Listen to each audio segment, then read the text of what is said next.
જ્યોત્સનાબેન સોલંકી છો। મને એમજે સાહેબ તરફથી યુનિયન લીડરનો હોદ્દો મળ્યો છે, પણ HR મેનેજર એવું કહે છે કે જ્યોત્સનાબેન કોઈ અધિકારી નથી, તો તમે એની વાતો સાંભળો। પણ કાલે લેબલ દિવસ હતો, જે સ્પેશિયલ કર્મચારી ન જ હતો, તો અમે કાલે રજૂઆત કરી। આઈ 3-6 મહિના પહેલાંય રજૂઆત કરી કે અમને બોનસ તમે 1000 રૂપિયા લખો જ છો, આપતા નથી, તો અમને બોનસ દિવાળીમાં દેવું। તો કોઈ વસ્તુનો અમને જવાબ કંપની કે HR મેનેજર ભાવનાબેન નથી દેતા, અને કોઈ કર્મચારીનો વાક ન હોય તો HR મેનેજર ભાવનાબેન હાલતા બધાને 500 રૂપિયાનો મેમો આપે છે અને 500 રૂપિયા પગારમાંથી કાપવામાં આવે છે।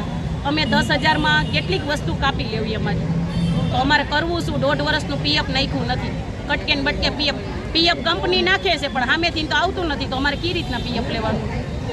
એટલે અમે તો અમારી માંગ પૂરી કરે, બાકી અમે કર્મચારી તો સિવિલની સેવા કરવા આવ્યા છીએ, તો સેવા તો કરવાના જ છીએ। જય હિન્દ, જય ભારત। નર્સિંગ સ્ટાફ છે એની 2 દિવસની નાઇટ હોય અને 2 દિવસની રજા હોય। અમારા કર્મચારી 8 દિવસની નાઇટ કરે છે અને 1 જ રજા મળે છે। તો અમારો મુદ્દો એ છે કે અમને 4 દિવસની આખા સિવિલમાં જે કોઈ વોર્ડમાં નાઇટ આવે ને એને 4 દિવસની આપે।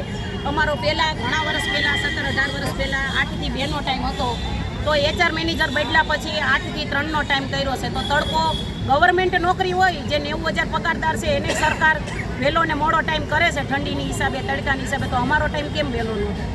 એટલે અમારા ટાઈમની, અને અમારો પગાર ગરીબ માણસને લોનો લીધી હોય, કોઈને ગાડીના હપ્તા જતા હોય, છોકરાની સ્કૂલની ફી જતી હોય, તો પગાર અમારો 1 થી 5માં કરી દેવો।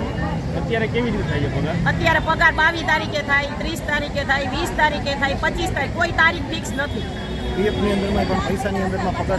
અને અમારા પૈસા જે મળતા હતા PMJYના, એ પૈસા વર્ષ દિવસથી દેવાનું બનશે। ભાવનાબેન HR મેનેજર બદલ્યા પછી અમારી ઘણી વસ્તુ બનશે। અમારા OPD વાળાને નાઇટ કરવાની ન આવે, તોય OPD વાળા સ્ટાફની પાસે નાઇટ કરાવે, OPD વાળા સ્ટાફ પાસે રિલીવરમાં નાઇટ કરાવે, જેને નાઇટ કરવાની જ નથી આવતી, જે વોર્ડમાં ફિક્સ હોય એને નાઇટ કરવાની હોય, એ છતાં